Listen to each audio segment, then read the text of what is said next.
কিয়ামতের ফজর হবে, শেখ হাসিনা আর বাংলাদেশে আসতে পারবে না।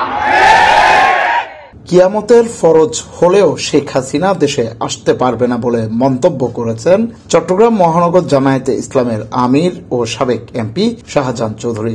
শুক্রবার সন্ধ্যায় কর্ণফুলীর পুরাতন ব্রিজঘাট চত্বরে চর পাথরঘাটা জামায়াতে ইসলামের আয়োজনে সহযোগী সদস্য সমাবেশে প্রধান অতিথির বক্তব্যে তিনি এ মন্তব্য করেন। আপনারা এখন অনেকে ভাবেন বুঝলেন আওয়ামী লীগ আবার আসবে মনে হয়, এরকম অনেকে বলেন না, চিন্তা করেন না।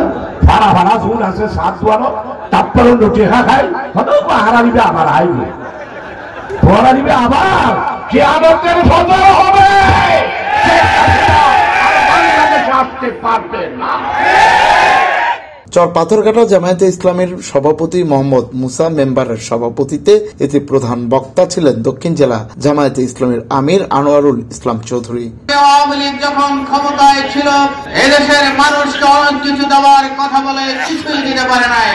এতে বিশেষ অতিথি ছিলেন দক্ষিণ জেলা জামায়াতে ইসলামের সেক্রেটারি অধ্যক্ষ বদরুল হক, সাংগঠনিক সম্পাদক অধ্যাপক মাহমুদুল হাসান চৌধুরী, শিক্ষা ও গবেষণা বিষয়ক সম্পাদক মাওলানা ইসমাইল হক্কানি, কর্ণফুলী জামায়াতে ইসলামের আমির মনির আফজাল চৌধুরী। এছাড়াও অনুষ্ঠানে জামায়াতে ইসলামী সহ অঙ্গ সংগঠনের নেতাকর্মীরা উপস্থিত ছিলেন। 1941 সাল থেকে এই পর্যন্ত 83 বছরে আমরা প্রথম যেই কথাটা বলেছি এখনো ঠিক সেই কথা। Desk report, Chittagong news.